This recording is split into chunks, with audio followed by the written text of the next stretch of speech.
Everton have been deducted 10 points by the Premier League with immediate effect, having been found to have broken the profit and sustainability rules. They're not the only English club though, currently under investigation. So are there more punishments to follow? Made a right mess of that, but it's the Chronicles of Aguna, it's the debrief, and we're back. That's the problem with recording live, you see. Any slip of the tongue, it's there forever. It's there for eternity. Hope you're all good. I hope you're all well. Welcome back to an emergency edition of the debrief here on the Chronicles of a Gooner podcast. I hope you're all, feeling good, chilled. I'll tell you what, normally we sit here and we sort of bemoan the international breaks and we complain about them. And I'm certainly still of that mindset, generally speaking. But you have to say this week we've had plenty to talk about, haven't we? We've had the Nick Ramsdale stuff. We've had Mikel Arteta's charge. And now we've got this, which is a much bigger story than anything Arsenal.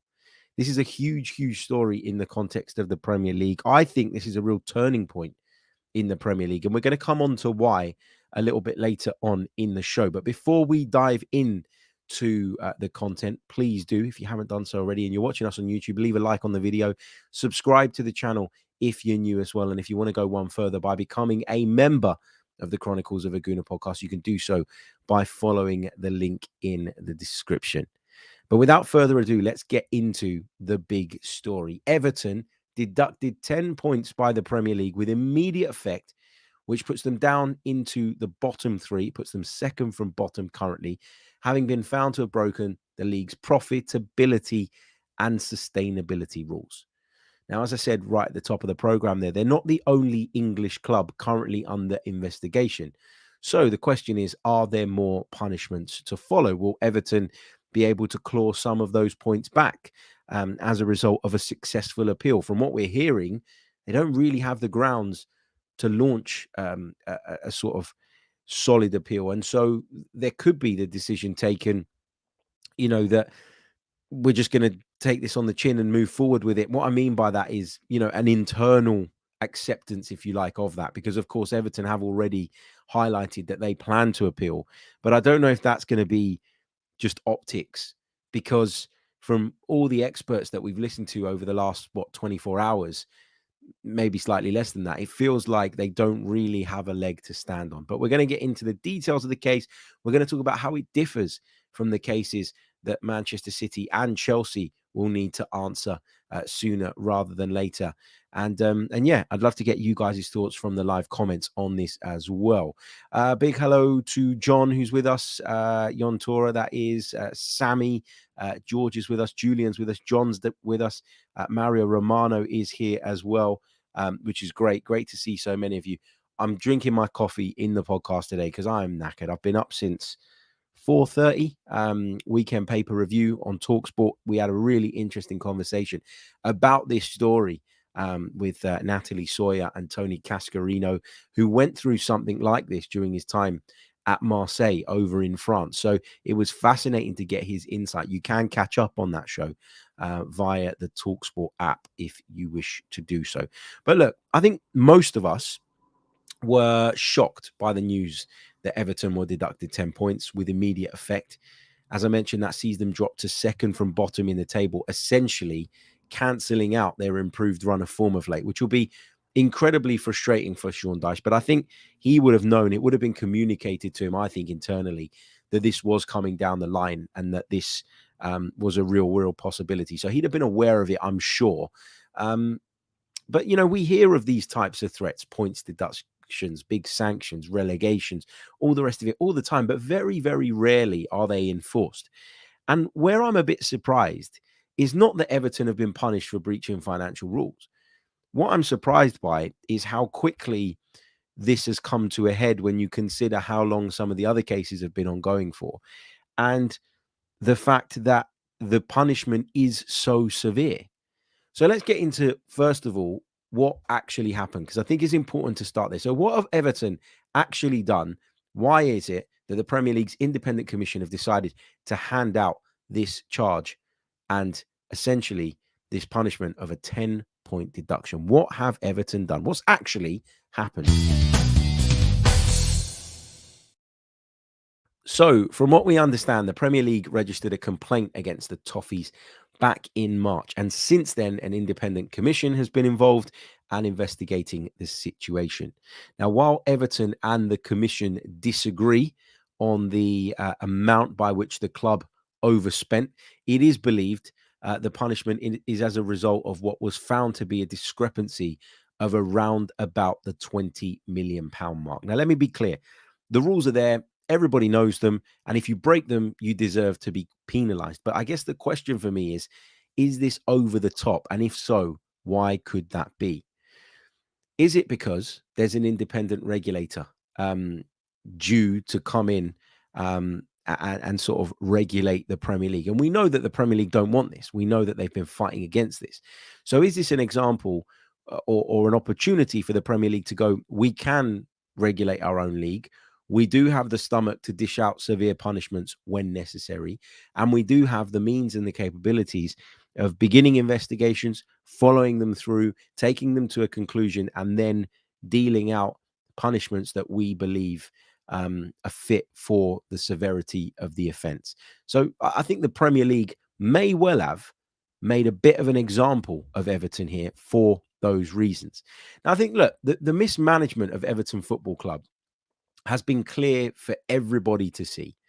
Whether it comes to, going back, I don't know, 6, 7 years, and some of the players they signed for vast amounts of money, deals that just didn't work, players that didn't have any impact, and players that were deemed to be a waste of money pretty early on, or were, confirmed to be a bit of a waste of money very, very early on in their careers. And when you look at how some of those players then went on in their careers, very few of them went on to go somewhere else and really kind of find a lift-off point again for us to then look back and go, well, Everton just weren't using them properly. They just spent money badly on the pitch. It's clear that there's been mismanagement off of the pitch as well. And this has really shone a light on that. I think we all knew it. I think Everton fans feared this was coming. But again, I go back to the point I made right at the top. I don't think Everton fans are upset by the fact that they've been punished for breaching financial rules. I think they all knew that that was a possibility. And given the protests from them about Farhad Mashiri and others involved with the football club over the years, it's clear that they were unhappy, and they were unhappy for good reason. But I do think they'll be upset by the severity of the punishment. And I do think they'll be upset at the fact that there are other clubs in the Premier League currently under investigation for whom there seems to be no punishment yet. You're hoping that comes down the line, but we'll see. And I think, I think that's it. I think, there's a number of reasons to feel sorry for Everton. So, why do I feel sorry for Everton? Have they actually broken the rules? Well, they've admitted as much. And in doing so, they've cooperated with the Premier League and the Independent Commission, who have proceeded to deal them what I keep saying is a very severe punishment, because I think it is. Unlike, based on what we're led to believe, some other clubs that are facing similar situations. They thought, and understandably, that cooperating and working with the authorities to clarify the situation would actually see them benefit from less severe sanctions. They could have been evasive. They could have dragged this whole thing out and buried those investigating in paperwork. Now, the circumstances around the overspend are really, really important. The pandemic, of course, was one of the reasons cited. That impacted everybody. And so while they're entitled to make that point, I think everybody's faced that issue. And I don't think you can use that particular instance as an excuse. But here's where I do have some sympathy for Everton in terms of the circumstances around this overspend of what the independent commission say is around about 20 odd million pounds. So USM, a company owned by Elisha Usmanov, remember him? Arsenal fans will know him well. He had an exclusive deal in place with Everton for the naming rights of the new stadium. So Elisha Usmanov's company, Elisha Usmanov, a business associate, of course, of Farhad Mashiri, his company, USM, had an exclusive deal in place with Everton Football Club to sponsor the new stadium in Bramley Moor Dock. I think that's where it is, but on the Liverpool waterfront, basically, to kind of, to do that. For USM, it would have been great, visibility in the world's biggest football league, a very well supported and historic football club. And for Everton, well, they stood to gain around about £200 million. That's what that deal was believed to be worth. However, following Russia's invasion of Ukraine, That was no longer possible due to the sanctions imposed by the British government. Therefore, Everton lost out on what would have been a £200 million sponsorship deal, creating a shortfall that Everton was simply not prepared for. They weren't to know that a war was about to break out at that point, and the action taken by the UK government was going to put them in a difficult position, and in a position where they just had to terminate that deal overnight and find other ways of financing, find other ways of moving on. Now, I'm not here to talk about politics. I'm not here to criticize the British government for the way that they dealt with it. I think that, we all agree that the invasion of Ukraine was out of order, and the British government were always going to take some kind of steps in order to sanction the Russians, and unfortunately, Everton were just caught in the crossfire of this. Now, the money that they're alleged to have overspent mainly consists, from what I understand, of interest payments made pertaining to the finance on the new stadium. And so their argument, I can imagine, would be that from this overspend, they've gained no sporting advantage. Everton, of course, do have the right to an appeal, as I mentioned earlier, but whether that will make any difference remains to be seen. And all the experts are saying, well, actually, they don't really have strong grounds from which to launch an appeal. Therefore, they're probably doing it for optics. But the truth is, I don't think there's any expectation, even within the walls of Goodison Park, that they'll be able to have this points deduction overturned. So, look, I go back to the point that I just made, which I think is really, really important. Everton will argue that they did not gain any sporting advantage due to this overspend, and that, in fact, the overspend was based predominantly on payments towards the stadium. Therefore, why should they take a sporting punishment and a sporting penalty? Instead, they should have a fine. Instead, they should, have something else. It's one of those things that I don't think that the punishment necessarily marries up to, of course, the crime, if you like. So I get it. Look, I go back to, again, another point I made earlier on. On the one hand, you have a set of rules, you know what they are, you breach them, you should be punished. But I think the punishment has to be proportionate, and the punishment has to be, in my opinion, in line with the offense that you've actually committed. I also think, again, the fact that Everton have been cooperative, the fact that Everton have opened their books up to the Premier League and to the Independent Commission. They've not been evasive, as I said earlier. They've not denied any wrongdoing.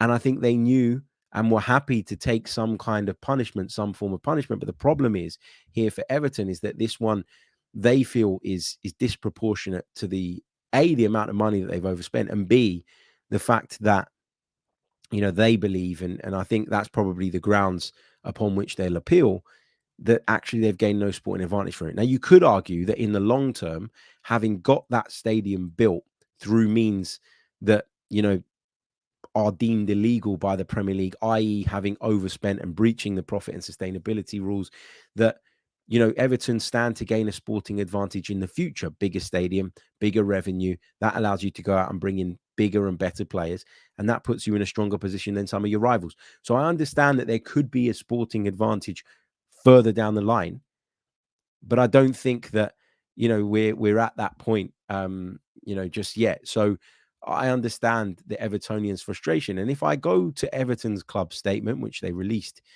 yesterday afternoon, this was at 12:17 p.m. shortly after it was announced that they would be taking a 10-point deduction. I'll just pick out some of the. In fact, you know what? I'll read it all. It's not that long. Everton Football Club is both shocked and disappointed by the ruling of the Premier League's commission. The club believes that the commission has imposed a wholly disproportionate and unjust sporting sanction. The club has already communicated its intention to appeal the decision to the Premier League. The appeal process will now commence, and the club's case will be heard by an appeal board appointed pursuant to the Premier League's rules in due course. Everton maintains that it has been open and transparent in the information it has provided to the Premier League, and that it has always respected, the integrity of the process. The club does not recognise the finding that it failed to act with the utmost good faith, and it does not understand this to have been an allegation made by the Premier League during the course of proceedings. So the Independent Commission have said that Everton failed to act with the utmost good faith. Now, Everton say the Premier League never said this at any point during the process. And in fact, they've done the opposite of that. They've acted really, really well. They've been as transparent as they possibly can. Okay, there's a disagreement between what Everton say they've overspent and what the independent commission say they've overspent.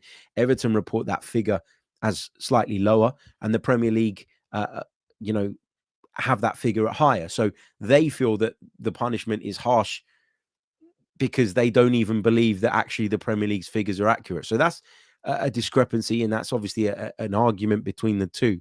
But Everton gone very strong here to kind of refute the idea that they've not been cooperative, that they've not acted in good faith. Both the harshness and severity of the sanction imposed by the Commission are neither a fair nor a reasonable reflection of the evidence submitted. The club will also, and this is the powerful bit in this statement for me, the club will also monitor with great interest the decisions made in any other cases concerning the Premier League's profit and sustainability rules. So Everton coming out swinging with that penultimate paragraph. It does close off the statement with the line of Everton cannot comment on this matter any further until the appeal process has concluded, which is fair enough. But that penultimate paragraph, I think, is massive. Whoops, I think it's massive. I think it's really, really, it's a real, I think, punch from Everton. You know, it's a real swing from Everton, and you can understand why they wanted to include that bit. They feel hard done by. They feel like the figures have been misreported. They feel like the independent commission, the Premier League's independent commission, have overinflated that figure. That figure should be lower, which would impact on the severity of the punishment. They feel like they have acted in good faith throughout the process, yet the Premier League's commission reports otherwise. And so they feel hard done by. And also, the first question that popped into every single one of our minds, let's be honest, is what about the others? What about the other clubs that are facing similar allegations, that are currently under investigation? And that's why I think Everton fans and the club have every right to feel disappointed, not by, again, let me be clear, not by the fact that they've been charged, not by the fact that they've been punished, but by the severity of the punishment. That's where I think they have every right to feel the way they do. And what this does is it opens up a can of worms in the wider context of the Premier League.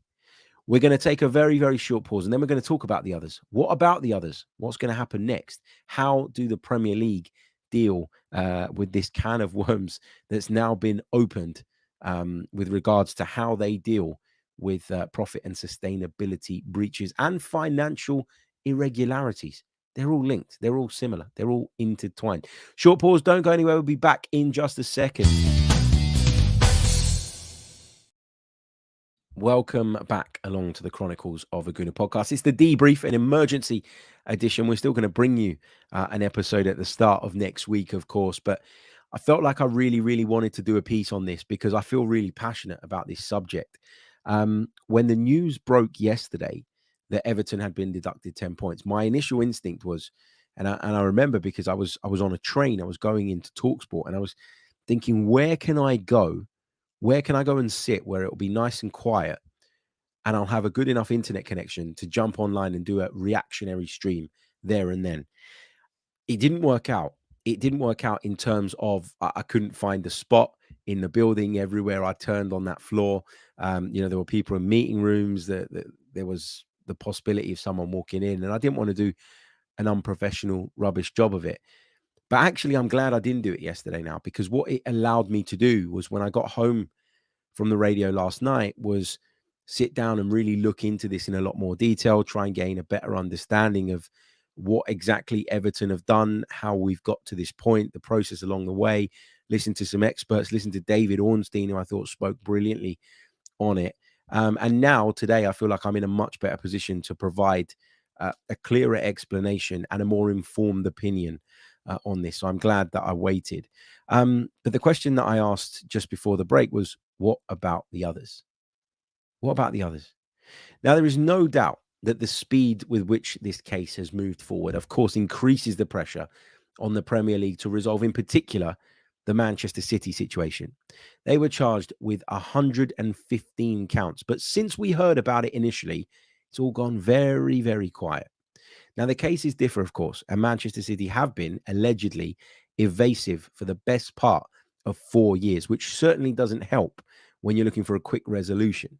Chelsea's alleged wrongdoings, I'm not as up to speed on what those consist of specifically, but in my mind, just from knowing the kind of the top level detail of both of those cases, both of them seem to be far more severe than that of Everton's. Now, if I'm saying that they're more severe and that they're more complex and that there's more to them, then I should probably be accepting of the fact that these things are going to take longer. But at the same time, this with Everton, this complaint came about in March, and it's the middle of November now, and we're done and dusted. How long ago did we hear about Manchester City's not 1, not 2, not 3, not 4, not 5 breaches, but 115 breaches? And why don't we have a conclusion to it? Now, I mentioned there that according to reports, Manchester City have been incredibly evasive, which doesn't help. And to a degree, you have to feel for the Premier League because their hands will be tied on this. But that should work against them when whatever punishment, if they are indeed found guilty, comes about. That should work against them. And the precedent now has been set because Everton, who overspent not on their sporting project, but on their stadium project, mainly anyway, are facing a sporting sanction that could, and I'm not saying it will, because I look at the Premier League now and I think, there's Sheffield United, there's Luton, there's Burnley, there's Bournemouth. With all due respect to those sides, I think Everton are better than all of those sides. So I think Everton probably still do survive. But it is a points deduction so severe that it could see Everton relegated. Now, that is a massive, massive thing to put on a club. That is a massive punishment to dish out. A 10-point deduction in the Premier League is unheard of, man. It's literally unheard of. So I think that the precedent has been set in that now if Manchester City are found to be guilty, and I have to, to be clear, legally, I can't sit here and say they are guilty. It doesn't matter what my suspicion is. If they are found to be guilty, which is all that matters at the end of the day, then the precedent has been set. Some of the big papers, the Times in particular, yesterday reporting that Manchester City could face relegation, as could Chelsea. Those are severe punishments. And when you think about the size of, and again, I don't know the details of Chelsea's, but when you think of the size of the case against Manchester City, when you think that we're talking about 115 charges, although there are some duplications within that over a number of seasons, then, that's a case in a situation where if there is any wrongdoing, a big old punishment like that feels proportional and feels right. The Everton one, I'm not sure. I still feel like it's disproportionate. But do you know what? If the Premier League go on and resolve some of the other cases and hand out punishments proportionally as severe, then I'm okay with it because at least there'll be some consistency, and at least you'll see those rules, those laws, whatever you want to call them, applied, and then sanctions pushed out as a result of failure to comply with them. And I'd say the same thing if it was Arsenal. If I were an Arsenal fan, well, I am an Arsenal fan. If it were Arsenal, I should say, that faced exactly what Everton have got now. So if tomorrow morning we woke up and there was a news story, Arsenal have been charged for breaching the profit and sustainability rules, and the details come to light, they've been, they've been punished in the way of a 10-point deduction. I won't like it. Of course I won't. And I understand why the Everton fans don't like it. But if that happens tomorrow and we get the same punishment as Everton, what leg would I have to stand on to be critical of that punishment? In my opinion, it might be over the top. It might be harsh. It might be a little bit too severe. But the reality is that if that's what Everton get, then that's what anybody else who does the same thing and is found to have done the same thing should get as well. The problems are going to come for the Premier League if, A, they don't resolve the other situations one way or another anytime soon, because it just felt like that stuff was going a little bit quiet. And with the emergence of this case, the public knowledge of this case, and then the sanctions that have followed as a result of Everton having been found to have done some wrongdoing. Now the pressure's on to fix the other ones, or to find some sort of resolution when it comes to the other ones. And the Premier League are also under pressure now, as I keep saying, to follow through with even more severe punishments if the offences allegedly committed by those clubs are more severe. So, I'm really, really interested to see where this is going to go, how this is going to go. Um, and I've been thinking about this a lot this morning, and I was thinking about it last night, did some reading on it last night. But this morning, sort of on my way into work and on my way back from work, it's all I could think about. Where do we go next? How does this develop? Is it going to be a case where now the Premier League are going to take this hard stance as a result, partly of them wanting to keep the independent regulator away, or prove to the independent regulators, or those that have put the independent regulators in place, that they don't need them? Is it the Premier League becoming seriously concerned by questions of the competition's integrity? And I think there are questions around that coming from different angles. So you've got questions about the Premier League's integrity that come from, for example, bad officiating. When we're talking about games being decided by bad officiating, the integrity of the competition comes into question. But when you're talking about clubs financially doping, is the term that people like to use, then that brings another question to the same kind of effect, but from a different angle. And all of a sudden, the walls are closing in on the Premier League, and they feel now that they need to come out fighting and swinging in order to resolve these situations and show everybody that if any wrongdoing has taken place in the past, they've at least found it, become aware of it, and are now going to sanction those clubs for it. So it's a really, really, really interesting situation here. This is a massive moment in the Premier League. I really do believe that, because I think in handing out that 10-point deduction to Everton the way they have set a precedent. It'll be interesting now to see if they follow that through. Wow, wow, wow. Lots to get off my chest this morning on that. Please do get involved in the comments section. I'd love to hear from you. It would be great to hear from you guys. So please share your views, share your thoughts, share your opinions. If you've got any questions on this matter, or anything else for that matter, then please do drop them into the live chat. We're going to take a really, really short pause. I'm going to take some of your questions, and then or before I take your questions, I beg your pardon. So after the break, we're going to talk a little bit about Edu, who has won an award. Edu, that guy that people don't think is a good enough sporting director? He's won an award for it. We'll get onto that in just a minute. Don't go anywhere. Welcome back along to the show. Hope you're all good. Hope you are all well on this Saturday morning, gloomy, miserable Saturday morning here in North London. Let me know how it is where you are. We're going to talk Edu. We're also going to take some of your questions and thoughts from the live chat box. Really, really looking forward to this part of the show. It's my favorite part of the show, the bit where you guys have your say and let me know what you are thinking.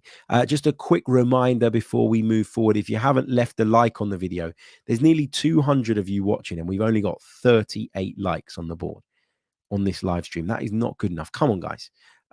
Let's boost that up. Let's get it at least to 100. There's no excuse. Also, if you haven't subscribed to the channel, please do. We've got a couple of other bits of content that I think you might enjoy that we've released over the last few days, and there's another bit coming out tomorrow. So you can go back to yesterday's show and you can listen to some reaction to the news that Mikel Arteta has been charged by the FA. He, of course, has a period of time to appeal that decision. But yeah, just wanted to get some thoughts off my chest on that. And if you go back to the day before, there is a show on what Arsenal need to do in the January transfer window, what they should be prioritizing given the current state of the squad and what we've seen so far this season. So do check those pieces out. But anyway, let's move on to Edu, Arsenal's sporting director, who has won the Best European Director Award at the Golden Boy 2023 event. Now, this was an event hosted by Italian sports newspaper Tutto Sport and voted for by its board of legends. The award acknowledges Edu's work as our first ever sporting director, which he began almost 1 year ago on November 18th, 2022, after rejoining the club in the summer of 2019 as the technical director. Now, in his role as sporting director, Edu oversees our men's, women's, and academy teams. And since taking on the role, he's overseen the signings and contract renewals of our managers and key players that have played a huge role within our squad. So congratulations to Edu. I can see a couple of comments, respectfully, for what? I mean, listen, I understand that people will look at it and go, well, Arsenal haven't won a real major trophy yet. And I'm not talking about an FA Cup. I'm talking about, a Champions League, a Premier League. And so why is Edu winning this? I put a tweet out yesterday because, again, this is a subject that I feel really, really strongly about, right? Edu has done a wonderful, wonderful job since coming back to this football club in 2019. He inherited a mess, as did Mikel Arteta. And Arsenal have been on an upward trajectory ever since. Now, there have been bumps in the road along the way, of course. There's been some good signings along the way, mostly good signings, but there's been a few bad ones as well. There's been a few that haven't worked out that people are questioning, and there's a few that people are still questioning today. So that's fine. That's part and parcel of it. That's going to happen in the game. But when you think about the players that he's been able to convince and persuade and wrap up new deals for, players that are destined for huge things like Bukayo Saka, like Gabriel Martinelli, Edu's had a big influence in convincing them to commit their futures to this football club, whilst providing the support and the backup that Mikel Arteta needed to turn the team around. We're not there yet. We're not where we want to be in terms of Premier League champions and Champions League winners and contenders in the very latter stages. We're not at that point yet. But Mikel Arteta gets an awful lot of praise, deservedly so. And often Edu's contribution goes under the radar, and it shouldn't, because he has given Arteta the platform to do what he's done. He's given him the platform to turn this big old ship of a club around, and everybody knows that can be a difficult and arduous task. Just ask Man United fans. So Edu, I think, deserves this, and I think he deserves a bit of recognition off the back of it. And I'm really, really pleased for him. Anyway, let's take some of your thoughts and questions from the live chat. A lot of them are going to be with regards to Everton's 10-point deduction, understandably, right? Because that's the big story of yesterday that's rolled on into today. Just on my point about the stadium spend, Name says, I get your point, Harry, that it's a stadium-related spend, but they have to treat it all the same. Otherwise, it opens the door to way too many loopholes. He then goes on to say, remember, we had to sell half of our players to finance the Emirates. So it does make a huge difference. So I agree with that. I don't disagree with you that regardless of where that spend goes, you need to be punished, right? And I said it myself, didn't I? I said that, the build of the stadium will in the future give Everton a sporting advantage because they'll be able to generate bigger revenues. And as a consequence and result of that, go out and buy better players, which will help them in theory, as long as they don't blow it all again, in the future.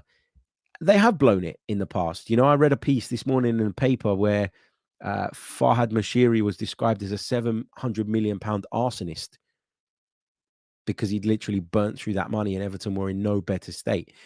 The point I'm trying to make here is that I think it's important to delve into what the offence is. I'm not saying that Everton shouldn't have been punished. I've been consistent on this. I've said from the very beginning, if you break the rules, you deserve to be punished. I just think when you look at what the crux of this case is, which is that stadium spend, those interest payments, and you look at the circumstances around the USM deal and the way that broke down, I think there's a strong case to say you need to pay some kind of price, but a sporting one, not just a sporting one, but one as severe as that, is probably a little bit over the top. But you make a valid point. You do. Paratosh says, do I think that Everton are in any danger of being relegated? I think they're in some danger. I think when 11 games in, you're in the bottom three, which they are now. You are in danger. But I've seen enough from Everton over the last few weeks to be quite confident that they can turn it around. Listen, this could go one of two ways. Everton could be galvanized by this. The fans could really get behind the team. The players could feel that sense of injustice and use it as fuel to go on and perform and get themselves out of this mess. There's a danger that it goes the other way and that everyone feels really downbeat and as if, there's no point now because they've been dealt this this blow, which puts them at a disadvantage. I suspect that Everton will react in the right way. And I'm really, really interested now to see how they'll get on against Manchester United at Goodison Park in their next game. I was interested in that game anyway, because United are United and they've not been very good this year. And Everton, seem to be moving in the right direction. But even more so now because of the atmosphere that I'm expecting now at Goodison Park. What else have we got? Mossere Fofana says, Harry, letting Everton's cat out of the bag is not the case. But I hope the EPL would also let other clubs' cat out of the bag so we observe fair play. Yeah, you make a valid point there. You do. Tony Fulbrook says, what with VAR, the PGMOL, Arteta, City and Chelsea, the Premiership is becoming a laughingstock and an embarrassment. I'm not going to put Arteta in there because I think he was well within his rights, but I agree on the VAR point. I agree on the PGMOL point and with the City and Chelsea situations. Look, again, let me be clear. I don't know that they're guilty, right? I have a feeling that Chelsea are, based on the way this has come about, that they've gone to the authorities and kind of said, look, we think this has been going on, but it was before our time. That to me says that they realize that they're kind of in a corner and they need to get out of it. But again, the fact that they've shown that transparency and willingness to comply, I think should work in their favor. I'm not saying they shouldn't be punished, but I think it should work in their favor in comparison to Manchester City, who, when the Premier League announced, were facing 115 charges. It was reported and highlighted that actually one of the problems the authorities were facing was that Manchester City just wouldn't comply. Now, it might take longer to get someone that doesn't comply, but if I'm the one chasing them, when I catch up with them, they'll get a severe punishment, and it will be more severe as a consequence and as a result of that. Big hello to Wandering Minstrel as well, who's enjoying the pod. Thank you so much, man, for joining me as always. I think I'm going to leave it there. I don't really have anything more to add to this, unless you guys have got any more questions. I'll give you a few seconds to get some in because they're all pretty similar. So I don't want to repeat the same stuff over and over again. They're all pretty similar along the same lines of, what this means for Everton, the need for other clubs to be caught up with, shall we say, and the need for the powers that be to come up with faster resolutions for those cases. And again, look, if let's say, for example, Manchester City are found to be not guilty, right? There'll be a lot of people out there that say, well, this is a nonsense. They've just managed to weasel their way out of it. But that for the Premier League would be better in terms of their image if they did that quickly rather than they wait another 2 years and then eventually come out and say they were guilty. Because for all of the time that Manchester City cloud in particular is hanging over the Premier League, while they keep winning it, they keep cruising to victories, picking up maximum points, all the rest of that, the longer that goes on, the more people will look at the Premier League if they do eventually find them guilty and think, wow, what a farce it's been, not just for the last 2 years, but for the last 10 years and possibly longer. So that's why it's really, really important that there's a resolution one way or the other. Equally, you want justice to prevail. But at the same time, if I were an executive of the Premier League, I'd be like, well, we have to resolve this really, really fast. And if that means we concede on some of the charges because we're not able to prove them within that time frame, then I'd probably do that. I'd rather, get them with 75 charges or 50 charges or even 30 charges, 25 charges, whatever, than let this go on and on and on and on and on for many years to come. And then retrospectively, the Premier League will be looked at as a bit of a joke, as a bit of a farce. And again, it calls into question the integrity of the competition. So the point I'm trying to make on that is that they need to make something stick on Manchester City if they are convinced of their wrongdoing and if they can prove it. Now, if they're going to wait until they can prove all 115 of those charges, that feels like it's unlikely. And all the time that is ongoing, it feels like a bit of a wild goose chase. And it's only doing further damage to the product of the Premier League and again to the integrity of the competition. Guys, thank you so much for joining me. As always, really do appreciate it. I'll see you all tomorrow with another episode of the Chronicles of a Gooner podcast. This has been the Debrief, an emergency edition here on the channel. Don't forget, if you're watching us on YouTube, please do leave us a like. If you're listening on audio, then leave us a review. It really does help. And subscribe on whichever platform it is that you're taking in the content from. Don't forget those likes, guys, because I'm looking at them now on YouTube. Come on, 58 likes. 58, that's 1 in 4 of you liking the stream. What's going on? Come on, sort it out. I'll see you all soon. Until next time, take care. Goodbye.